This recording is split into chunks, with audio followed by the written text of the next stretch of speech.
বাংলাদেশ কেন এই গোটা ঘটনায় মৃত্যুর সংখ্যা এড়াতে চাইছে বা এই গোটা ঘটনা ধামাচাপা দিতে চাইছে? আপনারা বুঝতে পারবেন যে এই ঘটনা একেবারে স্বাভাবিক দুর্ঘটনা নয়। এই দুর্ঘটনার পিছনে কিন্তু কোনো ষড়যন্ত্র বাংলাদেশের ছিল। প্রায় 27 জনের মৃত্যু হয়েছে, তার মধ্যে 25 জনই শিশু বা পড়ুয়া।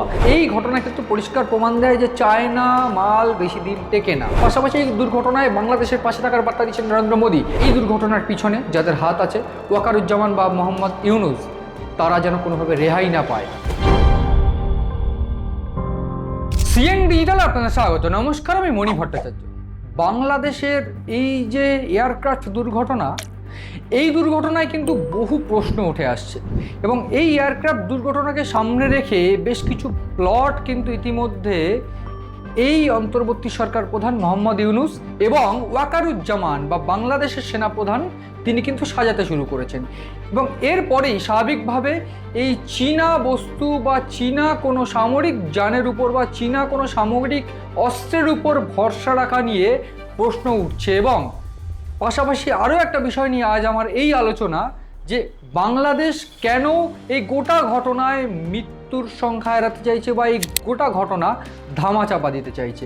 প্রাথমিকভাবে আমি একটু বলে রাখার চেষ্টা করব, গতকাল এই যে বিমান AK খন্দকার যে এয়ারবেস ক্যাম্প, সেই ঢাকার থেকে মাত্র 7 থেকে 8 কিলোমিটার দূরের এই AK খন্দকার, যেটা মূলত বাংলাদেশের অন্যতম এয়ারবেস ক্যাম্প, সেই এয়ারবেস ক্যাম্প থেকে ওড়ে এবং এই এয়ারক্রাফটটি মূলত একজন চালাচ্ছিলেন এবং একজনই পাইলট ছিলেন। প্রাথমিকভাবে আমরা দেখেছি ঢাকা সহ বিভিন্ন জায়গায় যে ধরনের এয়ারবেস ক্যাম্প রয়েছে, বিশেষ করে এই খন্দকার এয়ারবেস ক্যাম্প, যেটি মূলত তৈরি হয়েছিল একেবারে স্বাধীনতার পরবর্তী সময়, বাংলাদেশের স্বাধীনতার পরবর্তী সময়। এই খন্দকার এয়ারবেস ক্যাম্প মূলত বেশ কিছু মহড়ার জন্য ব্যবহার করা হতো এবং এই মহড়া কেন এই ঢাকা চত্বরে চলে এলো, বা যেটা মূলত সব থেকে জনবহুল এলাকা, আমরা জানি কম বেশি বাংলাদেশের সবথেকে গুরুত্বপূর্ণ জনবহুল এলাকা হচ্ছে ঢাকা, কেন উত্তরা থেকে প্রায় 10 কিলোমিটার দূরে এই এয়ারবেস ক্যাম্প থেকে এই এয়ারক্রাফটটি ঢাকার পাশে চলে এলো, সেটা কিন্তু প্রশ্ন উঠছে। এবং সবথেকে বড় এই যে দুর্ঘটনা, বা এই যে দুর্ঘটনাই বলা ভালো, এবং এই দুর্ঘটনার মধ্যে বেশ কিছু তথ্য, বেশ কিছু চিত্র সামনে আসছে, যেগুলো তুলে ধরার চেষ্টা করবো। এবং আমি তুলে ধরার চেষ্টা করার পর, তুলে ধরলে আপনারা বুঝতে পারবেন যে এই ঘটনা একেবারে স্বাভাবিক দুর্ঘটনা নয় এবং এই দুর্ঘটনার পিছনে কিন্তু হাত রয়েছে কোনোভাবে জঙ্গির, কিংবা এই দুর্ঘটনার পিছনে কিন্তু কোনো ষড়যন্ত্র বাংলাদেশের ছিল।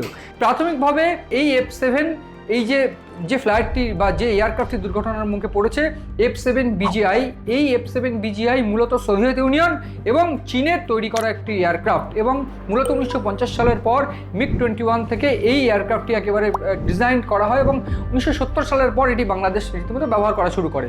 কিন্তু 2013 সালের পর এই এয়ারক্রাফটটি মূলত চীন বাদ দেয় এবং চীন এই ধরনের এয়ারক্রাফট দুর্ঘটনার কারণে বাদ দিতে শুরু করে। পাশাপাশি এই এয়ারক্রাফটটি মূলত প্রশিক্ষণ কাজের জন্য বাংলাদেশ ক্রয় করে 2013 সালে 11টি এয়ারক্রাফট ক্রয় করে। এইখানে প্রাথমিকভাবে প্রশ্ন উঠছে, এই এয়ারক্রাফট কোন প্রশিক্ষণের জন্য গতকাল ব্যবহার করছিল? প্রাথমিকভাবে যে তথ্য আমাদের কাছে এসে পৌঁছেছে, এই এয়ারক্রাফট খন্দকার যে এয়ারবেস ক্যাম্প, সেইখান থেকে উড়েছে এবং বিশেষ কিছু মহড়া চালাচ্ছিল তারা। কিন্তু কেন মহড়া চলছিল এবং যে আশ্চর্যজনক তথ্য, যে গোপন তথ্য আমি দেওয়ার চেষ্টা করব, যে এই ফ্লাইটে যিনি পাইলট ছিলেন, আমি নাম বলার চেষ্টা করব, তৌরিক ইসলাম সাগর, তার 1040 ঘন্টা ফ্লাইট অ্যাটেন্ডেন্ট করার তার অভিজ্ঞতা রয়েছে। কিন্তু এই যে তৌরিক, তার কিন্তু মূলত এর আগে কখনো এই ধরনের এয়ারক্রাফট একা চালাননি বা একা ফ্লাই করেননি, কিন্তু গতকাল তিনি একাই ফ্লাই করেছিলেন এই ফ্লাইট।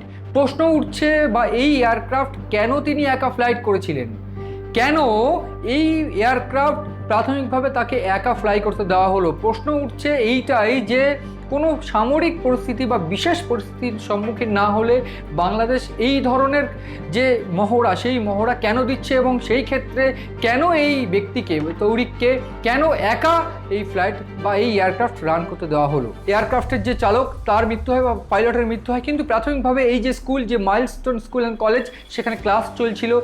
প্রায় 27 জনের মৃত্যু হয়েছে, তার মধ্যে 25 জনই শিশু বা পড়ুয়া, তার মধ্যে একজন পাইলট এবং একজন শিক্ষিকার মৃত্যু হয়েছে। ফলে এই যে গোটা ঘটনা, সেই ঘটনায় কিন্তু একটা বিষয় স্পষ্ট যে এইখানে বাংলাদেশের একেবারে যদি বলা চলে ইরেসপন্সিবিলিটি রয়েছে কোন দিক থেকে।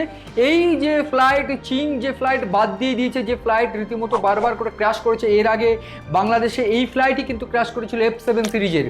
ফলে যেখানে বাংলাদেশ এই ধরনের সিরিজ, এই ধরনের যে এয়ারক্রাফট আগে ক্র্যাশ করেছে, তারা কেন ফের এই এয়ারক্রাফট দিয়ে প্রশিক্ষণ চালাচ্ছিল বা মহড়া চালাচ্ছিল, তাও সেটা এরকম জনবহুল এলাকায়।